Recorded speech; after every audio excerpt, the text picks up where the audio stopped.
ഞങ്ങൾ നന്ദിക്കര പള്ളിയുടെ സൈഡിൽ കൂടെ പോയപ്പോൾ മടക്കം വരുന്ന വഴിയിൽ പള്ളിയിൽ കുർബാന നടക്കുന്നുണ്ട്. ഒരു പട്ടി സുഖമായിട്ട് മതിലിൻ്റെ മുകളിൽ കിടന്ന് ഉറങ്ങുന്നുണ്ട്. അടിപൊളിയായിട്ട് സുഖം നിദ്ര. പട്ടിക്ക് സുഖമായിട്ട് അവിടെ കിടന്ന് ഉറങ്ങാന്നുണ്ടെങ്കിൽ അവിടുത്തെ പ്രാർത്ഥന എങ്ങനെ ഉണ്ടാവും? അങ്ങകലെ കാണണ്ട. പണ്ടത്തെ കാലത്ത് ബ്രിട്ടീഷുകാർ നിർമ്മിച്ചതാണെന്നാണ് തോന്നണത്. നല്ല തലയെടുപ്പോട് കൂടി നിൽക്കണത് തൊട്ട് കമ്പനിയാ. ഇതങ്ങനെ എന്തോ സംഭവമാണ്. കാണാനൊരു വെറൈറ്റി ലുക്കാണ്.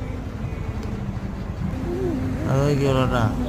ഇത് വീടിൻ്റെ ആവശ്യത്തിന് സൺസൈഡുമ്പോൾ മുകളിൽ പതിപ്പിക്കുന്ന ഓടുകളിന് അത് ഉണ്ടാക്കണ ഫാക്ടറിയാണത്.